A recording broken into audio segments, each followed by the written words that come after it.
मंत्री अमित शाह ने मुस्लिम पर एक टिप्पणी करते हुए कहा है कि घुसपैठ के कारण मुस्लिम आबादी बढ़ी है और उसके आंकड़े भी उन्होंने साल दर साल जारी किए हैं, जिस पर कांग्रेस ने सवाल उठाए, कहा है कि 11 सालों से आप क्या कर रहे हैं। ये भारतीय जनता पार्टी के पास सब फर्जी आंकड़े हैं। अगर भारतीय जनता पार्टी के आंकड़े मानोगे तो डूब जाओगे। जो लोग पलायन के आंकड़े दे रहे हैं, हमारे भी घुसपैठी है यूपी में, मुख्यमंत्री जी उत्तराखंड के हैं। हम तो चाहते हैं उत्तराखंड भेज दिया जाए। केवल यही घुसपैठी नहीं है, विचारधारा से भी घुसपैठी है। ये बीजेपी के सदस्य नहीं रहे, दूसरे के सदस्य थे। आप बताओ किस पार्टी के सदस्य थे वो, तो बताओ भारतीय जनता पार्टी में घुसपैठी हुए कि नहीं हुए? तो इन घुसपैठियों कब हटाओगे?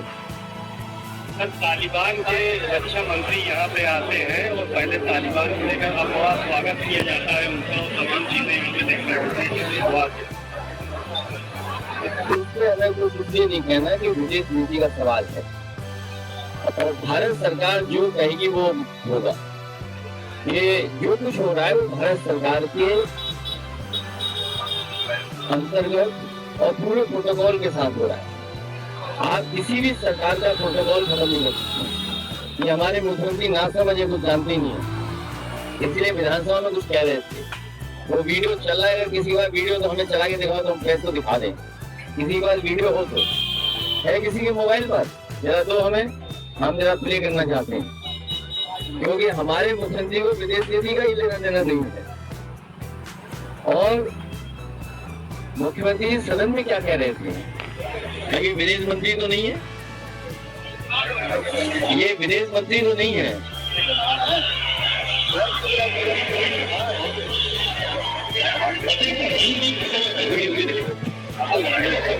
ऑडियो सुनिए।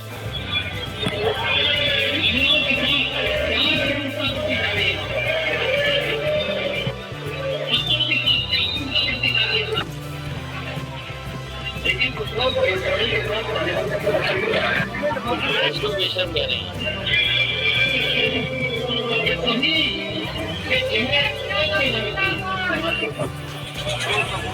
ये हमारे मुख्यमंत्री किसको बेशर्म कह रहे हैं? ये जनता जागरूक है और ये जमाना चैट जीपीटी का है, सोशल मीडिया का है। किसी भी रीच को आप रोक नहीं सकते, हर व्यक्ति जानता है। तो अगर इस तरह की भाषा इस्तेमाल की जा रही है तो मुख्यमंत्री जी को धरना देना चाहिए दिल्ली में जाकर। मैं तो कहूँगा कि मुख्यमंत्री को दिल्ली में जाकर धरना देना चाहिए, और खासकर वहाँ पर धरना देना चाहिए जो घुसपैठियों की बात कर रहे हैं। हरियाणा के एडीसी ने कई सारे आरोप लगाए थे, उसके बाद वहाँ के डीजीपी को हटाया गया। हालांकि उनका पोस्टमार्टम अभी तक नहीं हो सका है। एक 6 सदस्यीय जांच टीम गठित की गई। मामला बेहद गंभीर है और पूरे मामले को लेकर के अब सवाल भी खड़े हो रहे हैं। उनकी पत्नी कल प्रेस कॉन्फ्रेंस करना चाह रही थी, उन्हें मीडिया से बात नहीं करने दिया। जाति को लेकर के चिंता का विषय है। डॉक्टर राम लोहिया ने भी जाति तोड़ो और जाति खत्म हो। बाबा साहब भीमराव अम्बेडकर जी ने भी जाति को लेकर के कानून तक बना दिया, और आज भी हम लोगों को देखना पड़ रहा है कि कहाँ जाति के आधार पर भेदभाव हो रहा है। और उसकी वजह से जो सुनने में आ रहा है कि उसी की वजह से एक आईपीएस की जान चली गई। आईपीएस की जान जाना, सुप्रीम कोर्ट में जूता फेंकना, कथावाचकों को बाल काट देना, उनको अपमानित करना, वाल्मीकि समाज के नौजवान को पीट पीट के मार देना, और अभी बंधना में जिस तरह घटना हुई है, ये समाज में हो क्या रहा है और ये आज की सरकार कर क्या रही है?